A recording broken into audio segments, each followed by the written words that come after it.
Good morning. Hello, and let's get this day started, right? So I have to tell you something funny. So I just saw Okay. a couple that reminded me of us. Okay. I was running out to get a Diet Coke, and this couple was driving into my development, and they're in a convertible car, right? And this woman has half of her body out the top of the convertible, just cussing out whoever was behind them, right? And then the husband just like kind of tilts his hat down and just keeps driving. And I'm like, that's poor Ian Riley.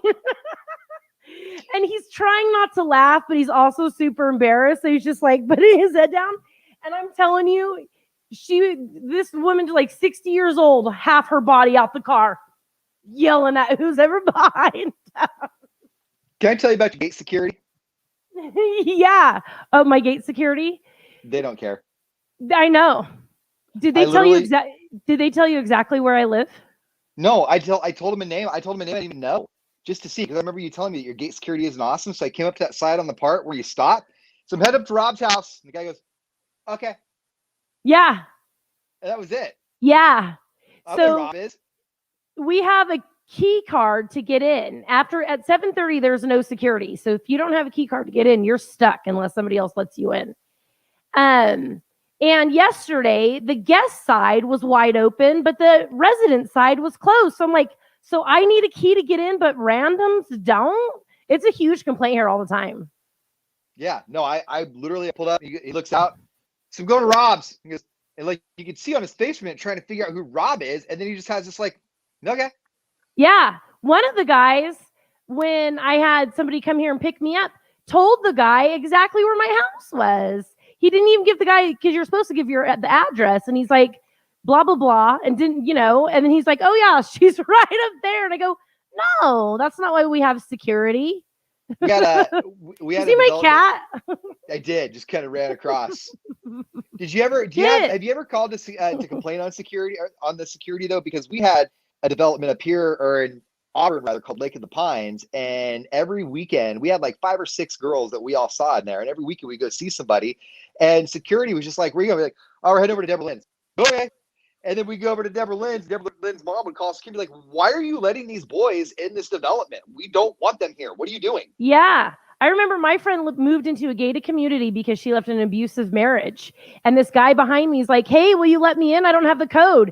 And as she's picking up the phone, she hears me going, no, that's why they live in a gated community. She goes, oh my God, I love you.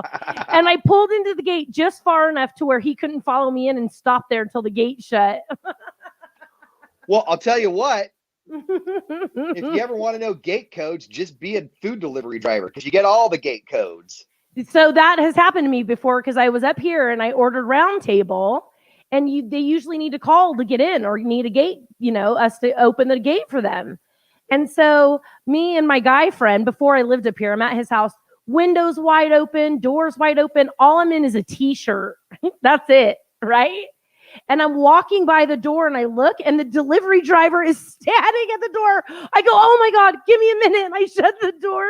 I said, you didn't call. She goes, we all have the gate code. And I'm like, oh, my bad. Yeah. Well, now I know. You're welcome for the show. And they 100% know who I am in there. So, because I order for them all the time. So what do you got going on? Something kind of big going on here. I do have something big going on, and I'm just going to start from the beginning, because I'm trying to figure out like if I just should say it and then say how but here's how it went down. So a few months ago, I was signing up my son Joseph. I have 2 kids. They're 9 and 11. Well, Joey's going to be 9 this month. And I was signing him up for soccer. Their dad and I split extracurricular activities. So I sent their dad the link for soccer. And he calls me up and he's like, these games are like in Merced and Linden and like hours away from your house. Like practice isn't even close to your place. And I'm like, yeah, but Joey really has been talking about soccer forever. We're going to sign him up. And he goes, there are 2 leagues right next to my place, like within 10, like they could walk there. They play the same place every weekend. They practice the same place. And I said, no, the kids are not coming to Vegas. If you are new to the show, my ex-husband and I co-parent very well. He's an extremely good dad. I've always said that. So I get off the phone and I'm thinking about it and Joey kind of asks me what's going on with soccer. And I explained to him, your dad said that there's a league, and he goes, and you want me to leave you? No, I'm not doing that. And I said, okay. And so I continue to do what I was doing, and about 15 minutes goes by, and my son, who, God bless him, he's just a good boy, says, Mom, if it's not going to hurt your feelings, I would like to talk to you a little bit more about playing soccer in Las Vegas. And I said, Aww. No. And I was like, held tears back. I said, it's not going to hurt my feelings. Open up and be honest. And he said, you've always told us that we should experience everything that we can while we're growing up before we settle down and get married and all these things. And we don't know how long Dad's going to be in Vegas. And to be honest with you, I think I need my dad in my life.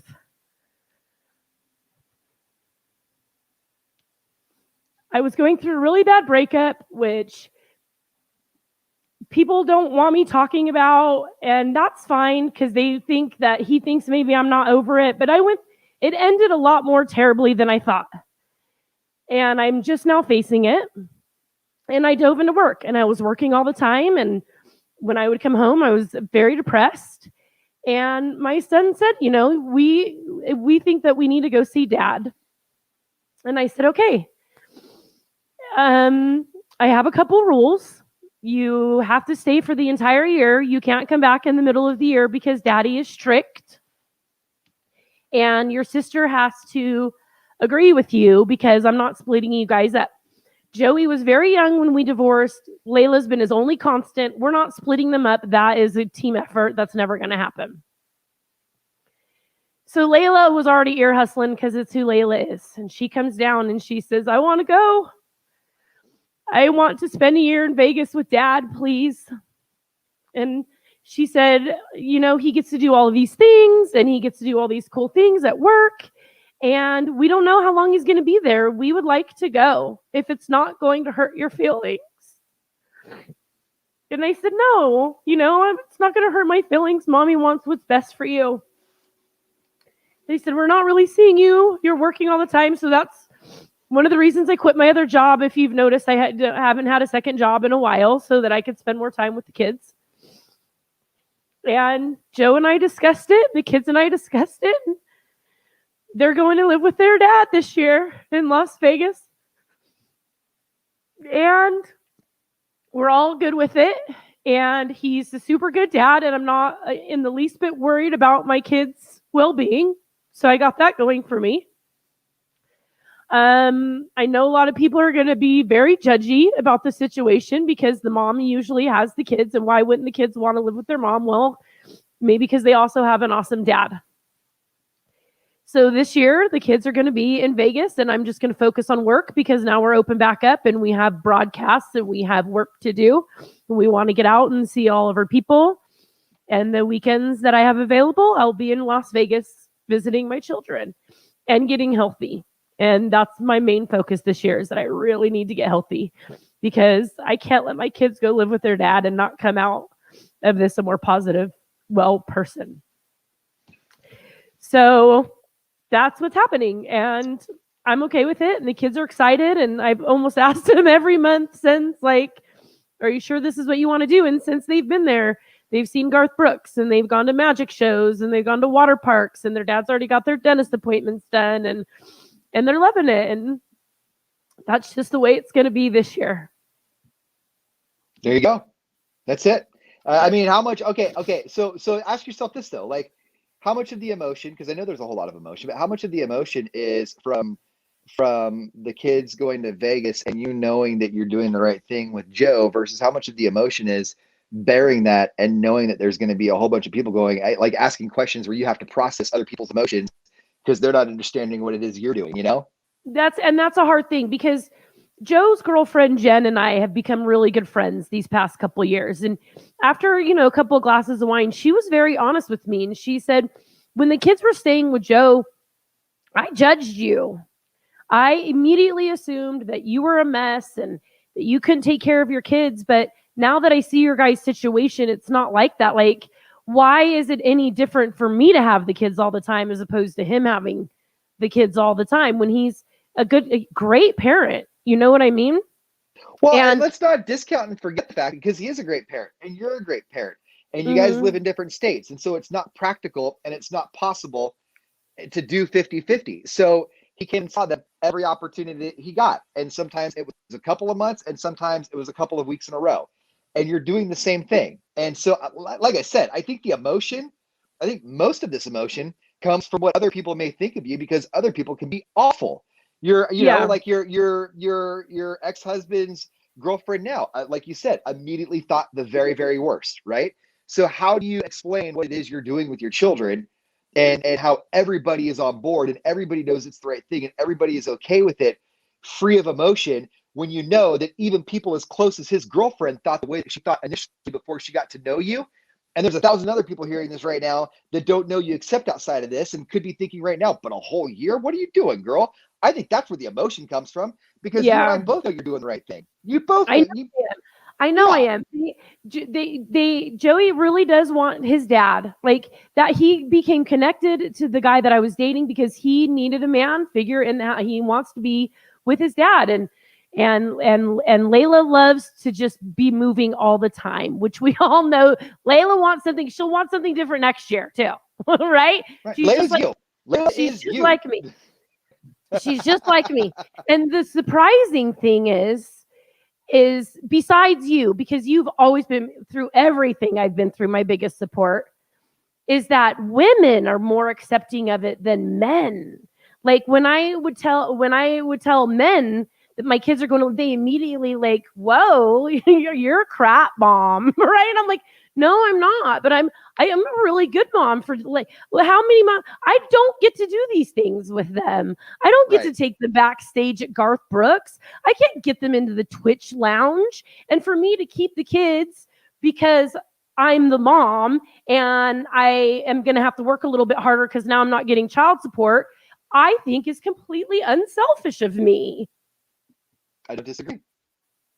Like I said, I think a lot of the emotion comes from the anxiety of having to. I'm like we've been doing this stream for 12 minutes now, right? Like the story of why they're there was about 6 minutes. It's been about 6.5 minutes of defending your actions, and you shouldn't have to, but you know that people are going to judge you for it. So, but and here's the thing too, is that I get what you're saying, because when I first started dating, there was a couple of women right out the gate where I was like, "You're not with your kids," and then they would say it's for mental health reasons, or it's for this reason, or it's because they can do that. So uh, somebody told me the other day that the kindest thing you can do for a person is let them be who they are, free of complete and total judgment. You don't have to get on board with what they're doing, but you're going to save yourself and them a ton of heartache and headache by not judging. You're doing the right thing. You're doing the right Yep. thing. I think I am. I know I am. And I know it's a double standard because like on our dating apps, men will, if they have their kids full time, you know it right away. I have my kids full time. Like they want a ribbon for it. When women on the dating apps are just like I have two kids. Like they don't, I never write how often I have my kids. It's because it's just women are just supposed to be having them most of the time. And that's I not the put 50 case. 50 just so we know we have time. But my kids have gone to camp and their dad, the way that he's a big deal in his job and he gets these huge opportunities that I didn't get growing up and I can't afford those opportunities for my kids, You can't just buy some Garth Brooks meet even and greets. even season passes to the water park, like I gotta drive 2 hours to get there, and then with soccer and I still need a second job to pay the bills. So it just worked out for everybody. And you're right. I think the emotion is because as soon as I say that my kids are living with their dad, I immediately feel like this weird, like this guilt, like I'm doing something wrong when I know that I'm doing everything right by I know I am. These are And I social norms. told Madden, these are social norms, right? The mom always has the kids. The dad always moves out of the house and leaves it for the, like, okay, like my situation. I bought my house back from my ex-wife. People looked at me like, well, she moved out. Well, yeah, because I have a third job and a second job, and one of them requires the garage, and there's other reasons why it makes more sense for me to be. And so, like, it all plays out the way that it's supposed to play out, and everybody has an opinion on the way that it should be because of the way that we've been doing things for the last 30 or 40 years. But I don't know if you've noticed, we've kind of pivoted these last 20 years. Like, things have changed a lot, and there's a lot of people who, I don't want to say especially here, but the Valley is a little bit more traditional than some other places. There's a lot of people that see this sort of stuff, and the first thing they go to is, well, she must be a bad mom. Well, he must be a jerk. First of all, it's nobody's business. And second of all, everybody has a reason why, and your reason is perfectly valid, perfectly fine. Anybody who had common sense and was looking at two children and seeing the opportunity ahead of them would have done the same thing if they were thinking kids first. Yes. Bottom line. Bottom line. And I thought about it. I was like, if I don't let them do this, they're going to resent me. But I was also very open with them. I said, are you going to resent mommy if I allow you to go, that I let you go so easily? Like, I don't want you to think I'm just giving you to your dad. And Joey said, no, I know you're doing this because you love us. And that's the only opinion that I need. Like they literally came down. And again, here's how we get ourselves twisted up. They literally came down and looked you in the eye and said, this is something we want to do.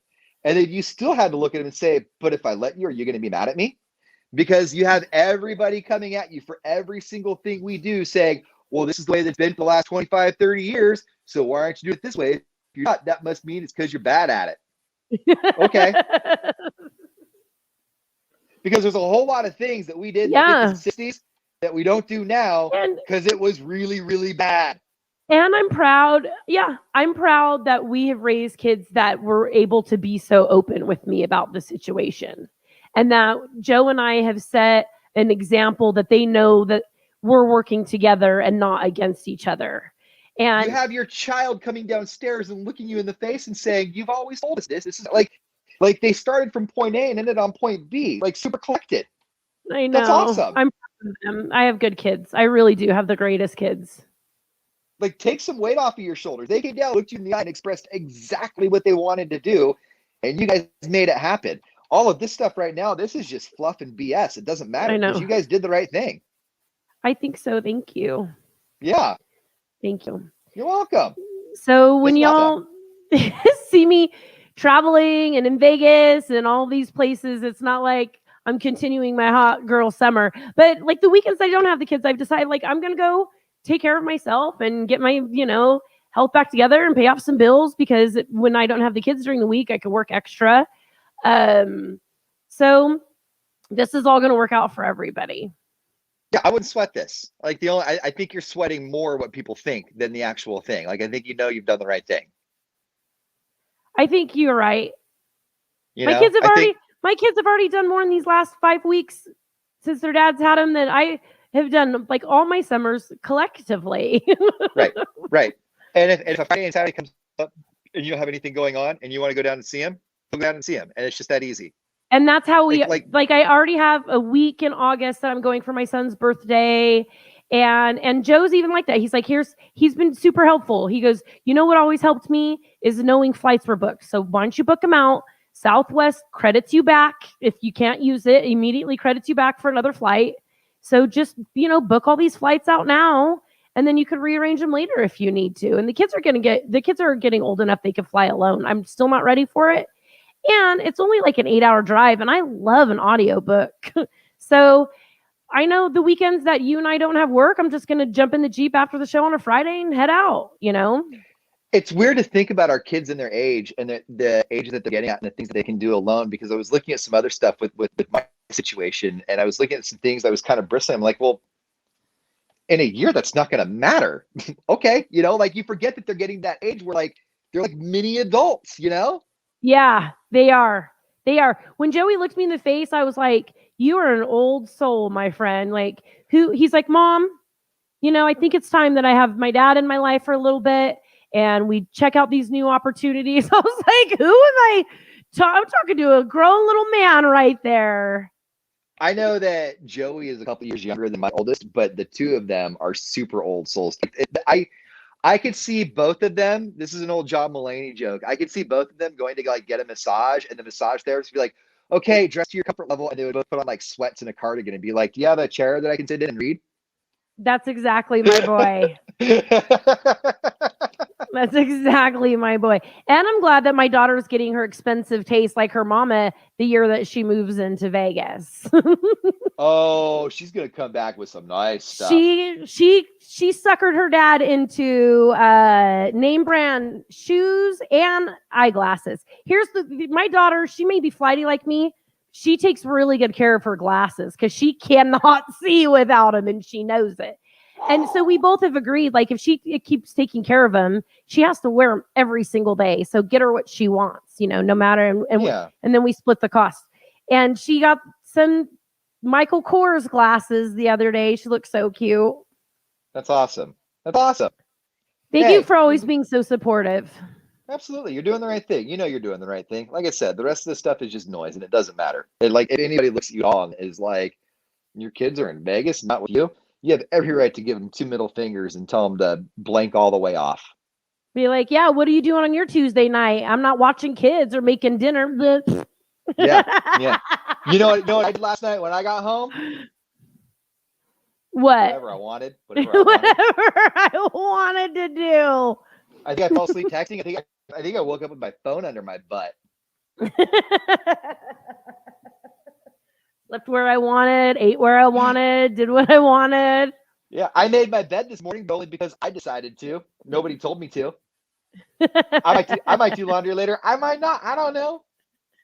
Ian's not going to do anything, Marty. He's just going to send him back over my way. What are you going to do?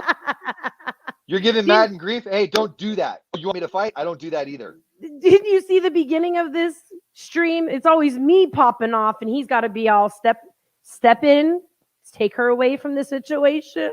I can't tell you how many situations I've been in where I've been the guy where I'm like, hey, guys, come on. We're all friends here. We're all friends, all right? Seriously, shake hands. Just shake hands. We don't want to do this. Come on, That's me. But I've had scenarios where I had a buddy. Okay, so I ran with a pretty weird crowd for a minute, and I had one buddy that was like completely and totally roided out, right? Like roided to hell, and he had a really bad temper on him, and it was always one of those like, all right, when he gets going, just back away. We all went to a Motel 6 to party and drink and do whatever we did. It's like when I was like 23, 24. And we got way too loud, and there was a whole construction crew there that got really mad at us. It was like, guys, we got to be up at 4 a.m. And my buddy was outside, and he was getting ready to rip this guy's head off. And I did my whole thing. I'm like, hey, guys, hey. I know you got to be working smart, but hey, shake his hand, and you shake his, and we're going to be quiet. We're going to be so quiet, okay? So buddy's going off. I'm like, no, stop. You know what? Your funeral, I did what I could. And I stepped back. Now, they didn't fight, but I'd like to think that they didn't fight because I stepped in and sort of tempered things a little bit before it got to that point. Is it because, do you think that you broke it up, or do you think they're like, this idiot, like they're just laughing and then just walked away? I think that they were like, if we fight, we can't supervise him. And he's a danger to himself right now because he can't even stand up straight. So we can't fight because we have to prop him up and get him back to his room. I barely remember your drinking days because I would work until midnight. So I didn't even know you had a drinking problem, right? Yeah. Because I worked until midnight and the party was always at your house, which was normal. We were like 23-year-olds. You had an apartment. And so by the time I showed up at midnight, it was normal for everybody to be drunk already. So I always saw you drunk. So when it came out that you had a drinking problem, like, oh, okay. I got there I did not know. He was drunk. I didn't know he was also drunk at 5 that afternoon. And 3 earlier before that. Okay, this makes more sense now. These ladies at the gas station I love. One of them, she quit her cigarette smoking like you. How long you been cigarette free? 3 years? Coming up on 4. Yes. Okay. Yeah. So she said she's just beautiful. I love her, this woman at the gas station. And she just looks more and more beautiful every time I see her. And she always tells me it's because she's in love, right? So today she said, I quit smoking. I quit smoking 3 months ago. And I said, you did? She said, a customer came in and we were out of his cigarettes and it was the same brand I smoke. And I said, here, you know what? I don't want to smoke anymore. Take mine. Gave him his pack and hasn't lit up since. Good for her. That's awesome. Isn't that a cool story? Reminded me how you did it cold turkey like that. I think that's what you have to do. I think. Well, I mean, at least for her and I mean, because you saw me. How many different things I tried? I tried patches, gum, everything. The vape, all the of it, vape right? pens. Yeah, you tried patches multiple times. I hated the gum, man. We work on the radio, and you can't tell a guy, don't chew your nicotine gum, go have a cigarette instead. Right. You know what? Just you'd be better off if you smoked. Dude. We were going to Colombia, and I was out because I had been smoke free for about a year, but she always kept catching me, right? And so I found out when I was 15, I learned that if I sat underneath the exhaust pipe of our Bronco before I got home, that the exhaust took away the cigarette smoke smell. Now you just smell like a dirty car, right? So we're getting ready to go to Colombia, and I'm out my front driveway sitting down in front of the exhaust pipe of our Explorer. My neighbor Steve is across the street going, "What are you doing, dude?" Like, "I'm trying to smoke without being caught." And so I was like, okay, seems excessive, but good luck with that. And so he turned around and walked away. I'm like, what am I doing? You know? And so I threw it down. I'm like, I'm just a non-smoker now. But for her, I'm sure she had to do the same thing. I spent about a week and a half beating the crap out of myself. Every time I wanted a cigarette, I would just have to mentally be like, no, you're not going to do that. It's stupid. You're an idiot if you do. Stop it. Knock it off. You idiot. I remember like that because we would be in the studio and I would ask, did I do something or is this not because of the cigarettes? And you're like, cigarettes. I'm like, okay. Yeah. Talk to me when you're ready. We're cool here. Because even then, in our building, it was a pain in the butt to go smoke. We had one guy, God rest his soul, who had the elevator, and that's what he used. But we were on the other side. You had to go down a flight of stairs, and then you had to go back up those stairs. But you would fool yourself because you went down to go have a cigarette, and then when you're walking back up the stairs, you're like, "Well, that cigarette that I just had, I just made up for it with cardio going up these stairs." See, I have to do that, beat up myself when it comes to food. Like, you don't want this. You're not even hungry. Why are you eating this? This is garbage. Like, why are you doing this? And sometimes I still eat it, but I have to do that to myself too. And see, and I think that's okay because food, I think food's different. And I think food is probably harder to master than cigarettes. Because I'll bet, because food you can have any time. Food you need. Like there is no reason on God's green earth that you need a cigarette other than you're addicted. But if you don't eat for the next 10 days, you might die. So then you have choices on what you can eat, right? I think I can go for more than 8. I think after this COVID year, I could go for more than 8 days without dying. I think I'm good. I think I'm good for the rest of the year. I could probably go to 22. But how do you treat yourself? I can't talk. You can't bring that stuff up with me. All right, you guys.